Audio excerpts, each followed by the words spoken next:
मेरा नाम एके है। मैं काफी समय से अपनी कहानी यहाँ बताना चाहता था, लेकिन अब तक मेरे साथ कुछ इतना डरावना नहीं हुआ था। एक दिन पहले, यह मेरी यूनिवर्सिटी की छुट्टियों के दौरान की बात है। मैं एक हफ्ते आराम करने के लिए घर आया था। पहले 4 दिन सब ठीक था, लेकिन 5वें दिन मुझे हल्की हल्की फुसफुसाने की आवाज़ सुनाई देने लगी। ये कोई वहम नहीं था, बिल्कुल साफ आवाज़ थी। सब कुछ असली लग रहा था, फिर भी मैंने उसे नज़रअंदाज कर दिया। मैंने खुद को समझाया कि ये शायद उस हॉरर फिल्म का असर है जो मैंने देखी थी। फिर छठा दिन आया। मैं अपनी चाची, माँ और दादी के साथ बात करने के लिए बड़े बेडरूम में सोता हूँ। फिर सुबह 6:30 बजे मैं अपने दादाजी के कमरे में चला जाता हूँ। वो तब तक उठ चुके होते हैं और छत पर चले जाते हैं। उनका कमरा ठंडा रहता है, इसलिए वहाँ सोना आरामदायक होता है।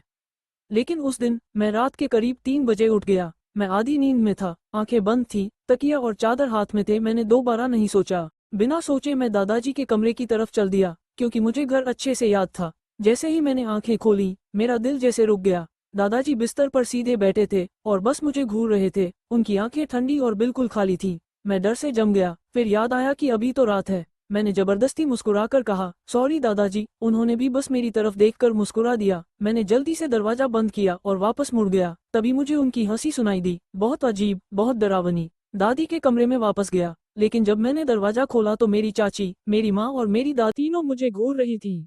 फिर मेरी माँ और दादी हंसने लगी। फिर मेरी चाची भी हंसने लगी। उनकी हंसी बहुत तेज, बेमिल और डरावनी थी। मैं वहीं खड़ा रह गया। वो सब जोर जोर से हंसते रहे। मैं जम गया और अचानक बिना समझे मैं भी हंसने लगा। मेरी कमर में दर्द होने लगा। मेरी सांस रुकने लगी। मैं घुटनों के बल नीचे गिर गया, पेट पकड़कर हाँफ रहा था, फिर भी हंस रहा था। हंसी रुकी नहीं रही थी। और फिर सब कुछ अंधेरा हो गया। जब मैंने आंखें खोली तो मैं अस्पताल में था। मेरा परिवार मेरे चारों तरफ खड़ा था। मेरी माँ मुझे जागते देखकर जोर जोर से रोने लगी। वो बार बार मेरे माथे को चूम रही थी और धीरे से कह रही थी कि उनकी प्रार्थनाएं काम कर गईं। मैंने उनसे पूछा कि क्या हुआ था। उन्होंने बताया कि उस सुबह मैं बिस्तर से उठा। मेरा शरीर पीछे की तरफ झुक गया, मेरे हाथ हवा में हिल रहे थे। मैं अपने पंजों पर खड़ा था, मेरा मुंह खुला हुआ था और मेरी आंखों से आंसू बह रहे थे। और फिर मैं बेहोश हो गया। जैसे ही डॉक्टर ने मेरी माँ को बुलाया, मेरी दादी और चाची उनके पीछे चली गईं, और अचानक कमरे में सिर्फ मैं और मेरे दादाजी रह गए। वो मेरे पास झुके, मुझे एक अजीब सी प्यारी मुस्कान दी और धीरे से बोले, क्या तुम ठीक हो मेरे प्यारे बच्चे। मेरी दादी सबसे दयालु इंसान हैं जिन्हें मैं जानता हूँ। अब मैं उनके बारे में कुछ कहानियाँ बताना चाहता हूँ जो उन्होंने मुझे सुनाई थी। हम इंग्लैंड से हैं। वो पहले नर्स थी, इसलिए उन्होंने अपने काम में बहुत कुछ देखा है। उन्होंने बताया कि लंदन में गैंग हिंसा के शिकार लोगों की हालत बहुत बुरी होती थी, लेकिन कई बार कार दुर्घटनाएं उससे भी ज्यादा खतरनाक होती थी। वो बहुत सख्त और मजबूत महिला है। उनके घर में हमेशा एक अजीब सी बात होती थी। उनका कुत्ता ऊपर जाने से मना कर देता था क्योंकि एक खास कमरे में कुछ गड़बड़ थी। वो कमरा हमेशा ठंडा लगता था। बाद में एक पड़ोसी ने बताया कि उसी कमरे में कई साल पहले एक महिला की मौत हुई थी। एक रात मेरी दादी अस्पताल में देर तक काम कर रही थी। वो अकेली थी जब उन्होंने गलियारे में छड़ी की आवाज सुनी। पहले उन्होंने ध्यान नहीं दिया, लेकिन फिर उन्हें याद आया कि जिस बूढ़ी औरत की वो आवाज थी, वो तो मर चुकी थी। वहाँ कोई नहीं था। हर रात वही आवाज आती रही। उन्हें यकीन हो गया कि वो आत्मा है। लेकिन एक कहानी है जिसे मैं कभी भूल नहीं पाया। जिस दिन मेरी माँ पैदा हुई, मेरी नानी उन्हें लेकर आई थी। उस सुबह वह अस्पताल में अपने साथ काम करने वालों को बच्चा दिखाने गई। जब वह वहाँ पहुंची तो एक डॉक्टर ने उन्हें अपने पास बुलाया और गेट के पास अपनी पार्किंग जगह दे दी। वो बहुत खुश हुई। इससे उन्हें बच्चे को गोद में लेकर ज्यादा चलना नहीं पड़ा। उन्होंने गाड़ी खड़ी की और अंदर चली गई। कुछ ही देर बाद बाहर से बहुत तेज और डरावनी आवाज आई। फिर लोगों के चिल्लाने की आवाजें आने लगी। वह तुरंत बाहर भागी और जो उन्होंने देखा उसे देखकर हैरान रह गई। एक आदमी अस्पताल की ऊपरी मंजिल की खिड़की से गिर गया था।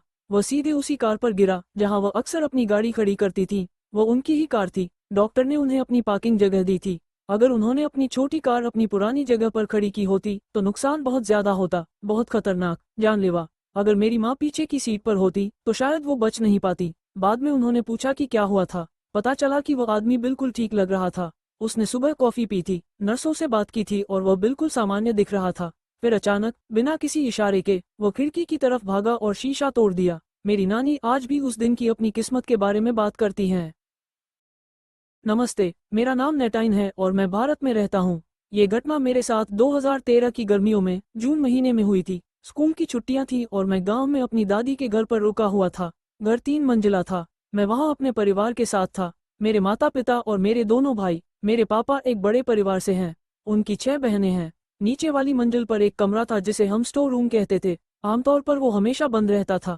अंदर चावल रखने के लिए मिट्टी से ढके बड़े बड़े ड्रम रखे थे। एक रात मेरी आंख खुली और मैंने दूसरी मंजिल से नीचे जाने का सोचा। गलियारे से मैंने देखा कि स्टोर रूम का दरवाजा पूरा खुला हुआ था। अंदर से हल्की सी रोशनी आ रही थी। मैं अंदर चला गया। तभी मुझे केरोसिन की बहुत तेज बदबू आई। ये इतनी ज्यादा थी कि सहन नहीं हो रही थी। मुझे अजीब सा लगने लगा। और फिर जैसे ही मैंने ऊपर देखा, मुझे वो दिखा, एक जलता हुआ इंसान जैसी आकृति। एक डरावनी चीज मेरे तरफ रेंगते हुए आ रही थी।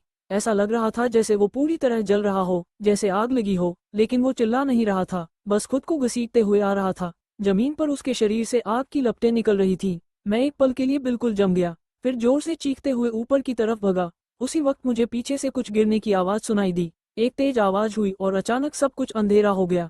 फिर बिजली वापस आ गई।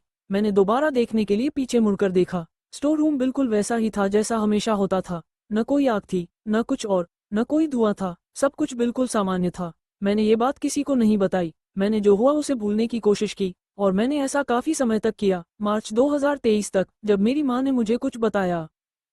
अजीब लगा। उन्होंने कहा कि मार्च 2013 में, ठीक 10 साल पहले, मेरे पिताजी की एक छोटी बहन की मौत हो गई थी। वो हादसा उसी कमरे में हुआ था। उस रात काफी देर हो चुकी थी और बिजली भी चली गई थी। वो एक छोटी सी तेल की बत्ती की हल्की रोशनी में फर्श साफ कर रही थी। तभी अचानक किसी चीज ने उस बत्ती को गिरा दिया। बत्ती नीचे गिरकर टूट गई और उसमें भरा मिट्टी का तेल चारों तरफ फैल गया। तभी उस पर पानी भी गिर गया। जैसे ही ये हुआ, वो तुरंत आग की लपटों में घिर गई। वो जोर जोर से चिल्लाने लगी, इधर उधर भागने लगी और खुद को बचाने की पूरी कोशिश करती रही, लेकिन आग बहुत तेज थी और कुछ ही देर में वो जलती हुई हालत में बेहोश हो गई। जब तक उसे अस्पताल पहुंचाया गया, तब तक बहुत ज्यादा देर हो चुकी थी। उसकी हालत इतनी खराब थी कि उसे बचाया नहीं जा सका। तभी मुझे सब कुछ समझ में आने लगा, वो तेज गंध, वो जलती हुई आग और वो डरावनी आकृति। वो चीज जो मेरी तरफ रेंगते हुए आ रही थी। क्या वो वही थी? क्या मैंने उस रात उसकी आत्मा देखी थी? लेकिन अगर ऐसा था, तो मैंने ही क्यों देखा? मुझे ही क्यों? वो मुझसे क्या कहना चाहती थी? आज भी मेरे पास इन सवालों का कोई जवाब नहीं है। बस उस डरावनी रात की याद है और ये एहसास कि शायद अतीत से कोई या कुछ मुझसे जुड़ने की कोशिश कर रहा था।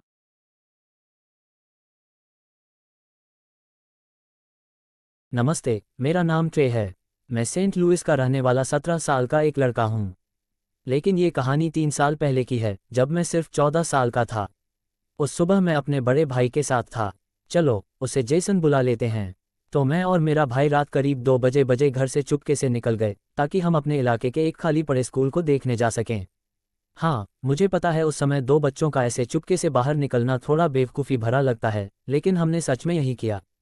हम दोनों पैदल ही निकल पड़े। चारों तरफ सुनसान सड़कें थीं, हमारे हाथों में फ़ोन थे, और मेरा भाई, जो उस समय 20 साल का था, उसने एहतियात के लिए अपनी ग्लॉक 19X पिस्तौल भी साथ रखी हुई थी। स्कूल पहुंचने के बाद हमने कुछ देर तक उसके टूटे फूटे गलियारों में घूमकर देखा।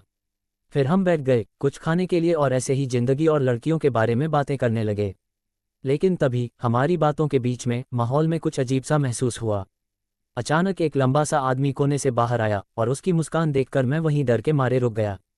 वो स्कूल एक घने जंगल के बिल्कुल पास था, जहां अक्सर जंगली जानवर जैसे कोयोट और हिरन रहते थे। और जिस कोने से वो आदमी आया था, वो सीधा उसी जंगल की तरफ से जुड़ा हुआ था।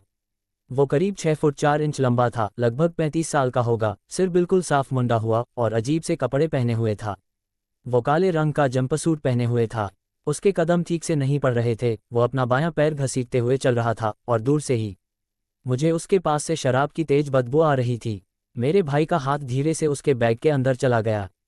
मैं हर चीज़ के लिए तैयार था। मैं सिर्फ 14 साल का था, लेकिन कमज़ोर नहीं था।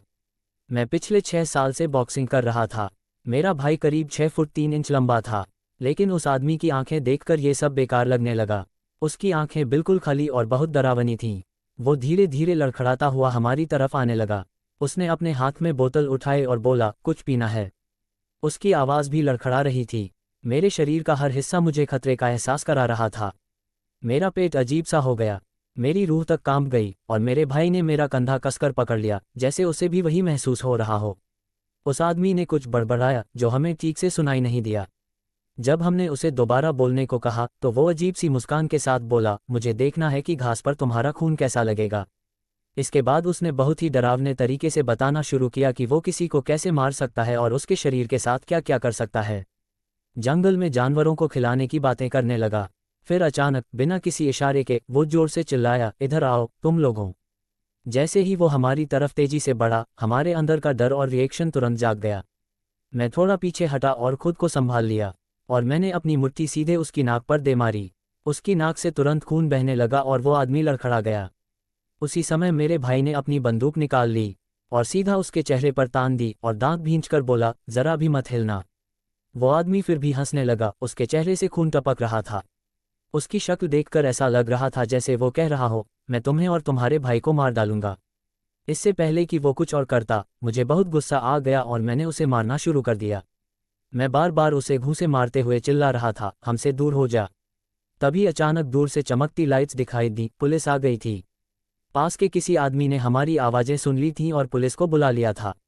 उन्होंने तुरंत मुझे उस आदमी से अलग किया। मैंने और मेरे भाई ने उन्हें पूरी बात साफ साफ बता दी। पुलिस ने उस आदमी को पकड़ लिया और हम दोनों चुपचाप घर की तरफ चल पड़े। जैसे ही हम घर के अंदर गए, उस पूरी घटना का डर और असर हम पर एक साथ आ गया। उसी समय मेरी छाती भारी लगने लगी और मैं जोर जोर से रोने लगा। अब मैं 17 साल का हूं और मेरा भाई 23 साल का है। आज भी मैं सोचता हूं कि अगर मैंने उस आदमी का दिया हुआ वो ड्रिंक पी लिया होता तो शायद क्या हो जाता।